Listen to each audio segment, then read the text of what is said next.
Darvozabon Gianluigi Buffon. In goal, Gianluigi Buffon.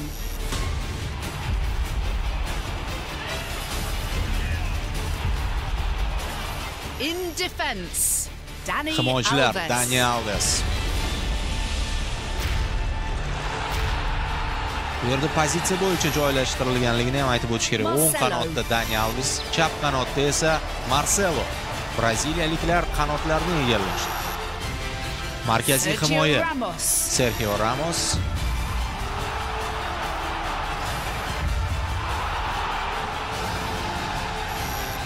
Hamda Leonardo Bonucci.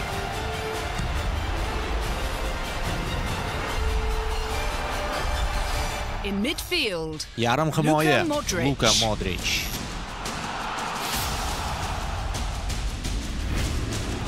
Atayin jamoasini aytib o'tmayapman, chunki bu yerda yangi jamoa tuzilyapti. Ular FIFA Pro a'zolari. Toni Kroos.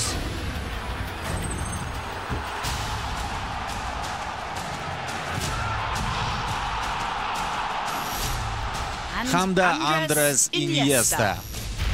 4-3-3 sxemasi chizgilari paydo bo'lyapti. 4 ta himoyachi, 3 ta yarim himoyachi va 3 ta hujumchi. Lionel Messi birinchisi.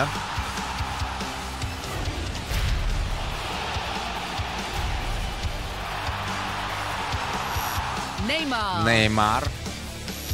Agar o'ngroqda Messi joylashadigan bo'lsa, Neymar chaproqda joylashadigan bo'lsa, markaziy hujumda Ronaldo.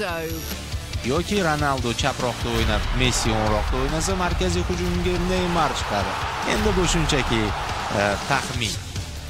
Aslida bu jamoa birgalikda o'ynashi qiyinroq. Shu sababli ham bu Dream Team, ya'ni orzudagi jamoa.